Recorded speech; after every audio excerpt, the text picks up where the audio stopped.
அன்பான நேயர்களே, அற்புதமான ஒரு மிளகு குழம்பு ஒன்றை நாம் தயாரிக்க போகின்றோம். அதற்காக முதலில் நாம் வெறும் வாணலில் மிளகை நாம் 3 தேக்கரண்டி அளவிற்கு வறுத்து கொள்ள வேண்டும்.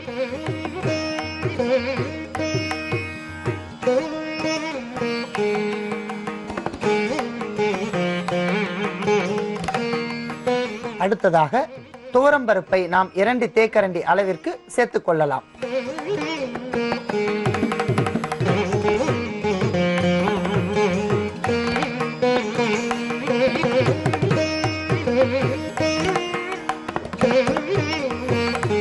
இத்துடன் கொத்தமல்லி விதை என்று சொல்லக்கூடிய தனியாவை 1.5 தேக்கரண்டி அளவிற்கு சேர்த்துக் கொள்ள வேண்டும்.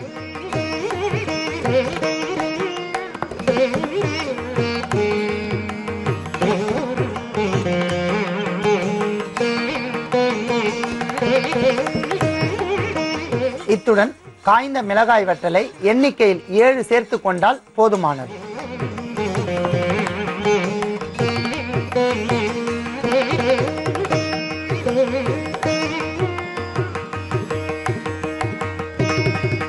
அன்பான நேயர்களே, 4 பொருட்களும் பொன்னிறமாக வறுத்து விட்டபடியால் இவற்றை எடுத்துக்கொள்ளலாம்.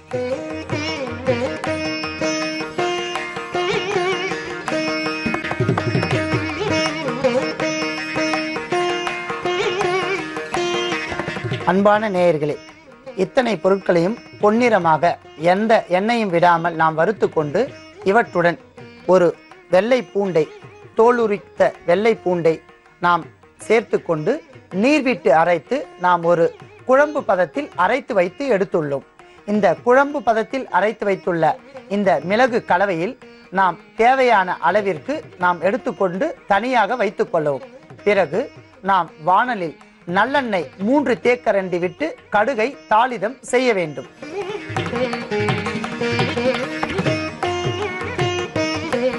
நன்றாக காய்ந்த நல்லெண்ணெயில் கடுகை 1/2 தேக்கரண்டி விட்டு தாளிதம் செய்து கொள்ளலாம்.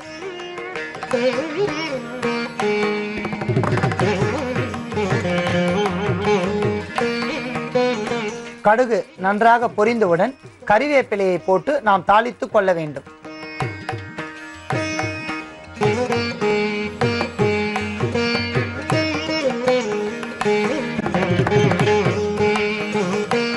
இத்துடன் சீரகம் 1 தேக்கரண்டி அளவு சேர்க்க வேண்டும்.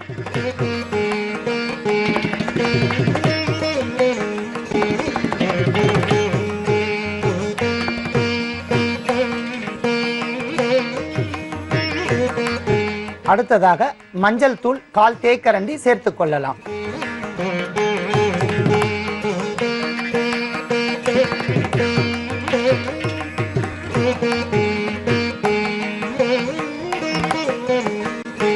சிறு சிறு தூளாக நறுக்கி வைத்துள்ள பெருங்காய துண்டை 1 சேர்த்துக் கொள்ளலாம்.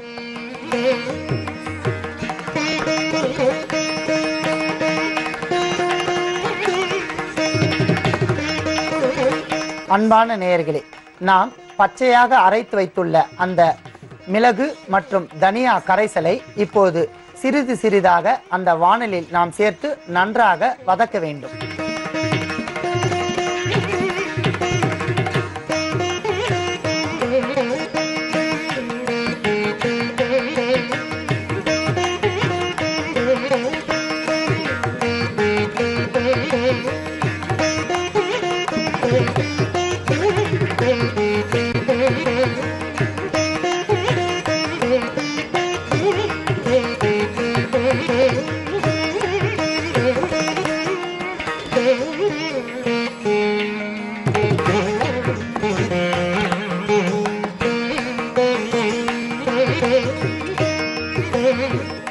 இந்த கரைசலில் பச்சை பூண்டின் வாசனை போகும் வரை நன்றாக நாம் வதக்கிக் கொள்ள வேண்டும்.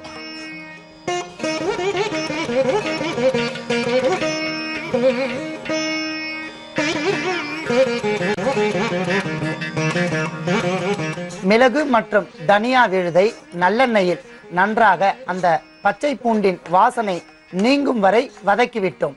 இப்பொழுது நாம் புளியை நன்றாக கரைத்து புளி கரைசலை எடுத்து வைத்துள்ளோம்.